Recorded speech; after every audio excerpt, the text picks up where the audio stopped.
Hey, it's Ben Wise with ZOAR Fitness, and this is the name game. Workout number 38 is facial recognition. So we got intervals of 2 minutes, 2 minutes, 2 minutes, 3 minutes, with 1 minute rest between each of those intervals. You may complete the work as desired. You're going to be doing thrusters at 95 or 65 pounds for males and females respectively, and toes to bar.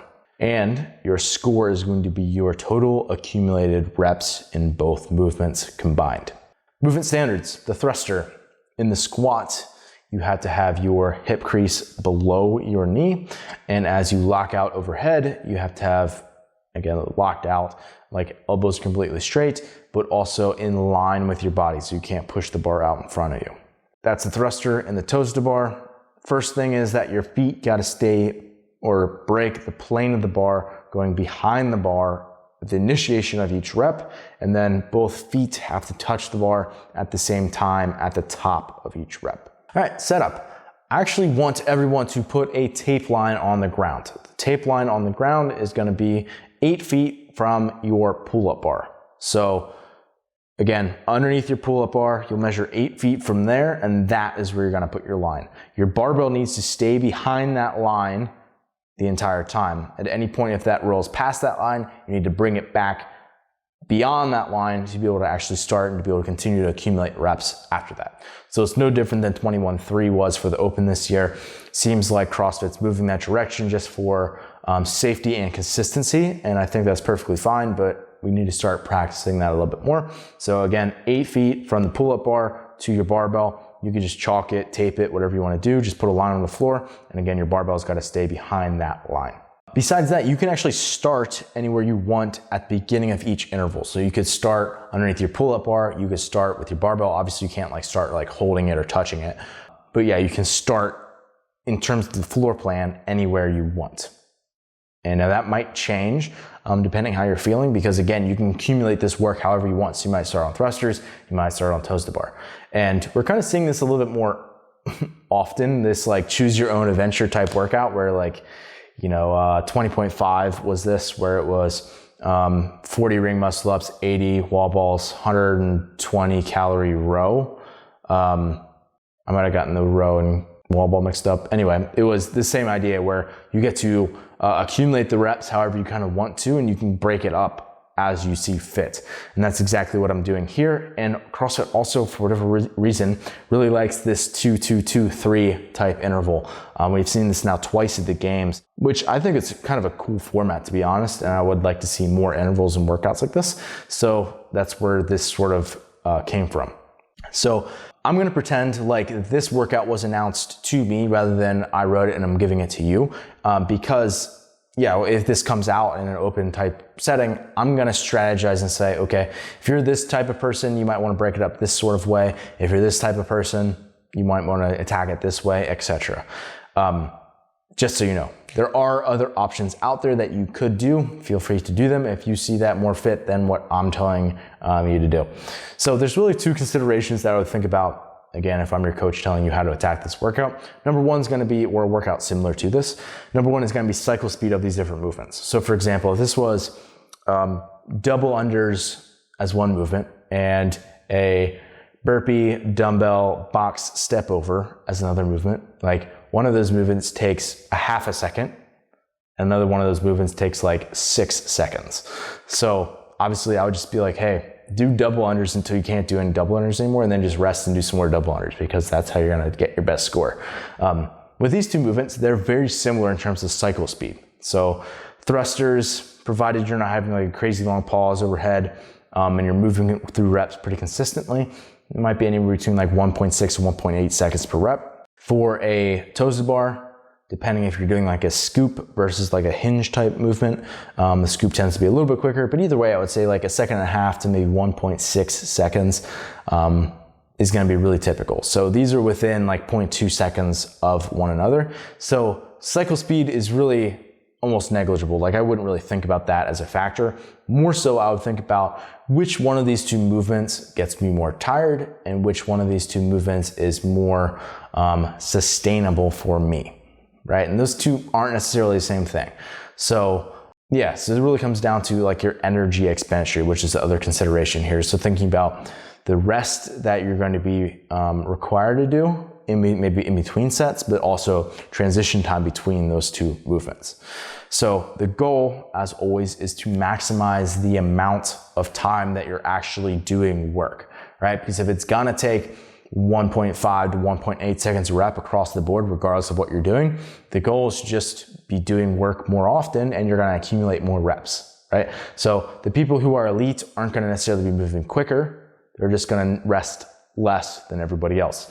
So when it comes down to strategizing for a workout like this, it's not, how can I hold on to bigger sets? It's how can I minimize the amount of rest time that I'm taking between all of the movements.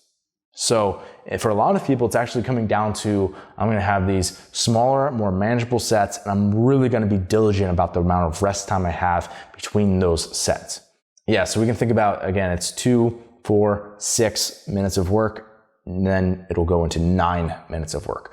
So it's, again, not a ton of time, but also like 1 minute of rest is almost nothing between there, it seems like, for a lot of people, including myself. So again, 9 minutes of work, 3 minutes of rest between there, just to sort of think about how you're gonna attack this. So again, going back to these manageable sets, for example, if we have someone who's sort of an intermediate, like maybe quarterfinals bubble level athlete, especially for maybe a female, I would say, okay, we think about these movements, maybe your gymnastics are slightly weaker, your toes to the bar aren't super fatigue resistant. Let's opt to do a few more thrusters and then keep the toes to the bar just kind of in manageable sets. So maybe we do 4 thrusters, 2 toes to the bar, or 4 thrusters and 3 toes to bar. And the goal is to do that maybe every 15 seconds on, you know, a repeating clock where it's, yeah, like 4 thrusters, you rest 5, 7 seconds in transition, you do your toes to bar and just repeat short transition, thrusters, transition, toes to bar transition. And that transition is where you're moderating your rest. And as you feel like you are able to, you'll start to increase the frequency of that rather than trying to increase the amount of reps that you're doing in each of those individual sets. And that's what I would really recommend for most people, is that rather than trying to go from, okay, I'm doing 5 thrusters, 5 toes to bar, and you know, I did that for the first 2 intervals and I'm feeling pretty good, I'm gonna go to 8 and 8. No, I would say probably don't do that unless it's like the very last minute of the workout. Rather, think about just trying to transition quicker back and forth between those two. That being said, people who do have better capacity are gonna chunk these off a little bit bigger. So for example, I'm thinking for myself, not that I have elite capacity in any stretch of the imagination, but maybe I would do like 6 thrusters, 6 toes to bar or something, which isn't a big chunk. But if I have someone who's a little bit, you know, closer to like maybe a semifinals level athlete, maybe I would have them do, again, maybe 6 or 8 on each of those. For most people, I would say like keep it under 8 for sure. And if you're someone who has fantastic weightlifting ability and your toes to bar break down a little bit quicker, up to do a few more, like maybe 1, 2, or 3 more thrusters. And if you're someone who is a bodyweight ninja and you're really good at toes to bar, but the barbell's not quite as much your friend, then maybe opt for a few more toes to bar. So that's really what I think about. Keep it into small, manageable sets. Be able to feel it out. Start yourself on some sort of a clock. Be able to say, okay, every X amount of time, I'm going to start my new set. I'm going to keep my transition diligent and be able to figure out what that is. And then as you start to feel okay or not okay in the latter sets, then you can start to build the density of those sets as you get deeper into the workout. So again, the last thing you can think about is that very last interval. The 4th interval is now 3 minutes. So not only do you have to extend a little bit longer, but then hopefully maybe in the last 30 seconds, you can get back to your thruster bar and just hold on to that bar and grit through and maybe do 20 reps at a shot, 15 reps at a shot, or same thing with like the toes to bar, be able to hold on and get a bigger set in. So that's always an option if you do have a little bit left in the tank at the end, versus if you're just like fading, that's obviously not gonna be quite as ideal. So yeah, those are overall, I think probably the key points of performance for this one. So if you're someone who's just watching on YouTube and you're interested in the protocol, be sure to check out zoarfitness.com/pro-trial.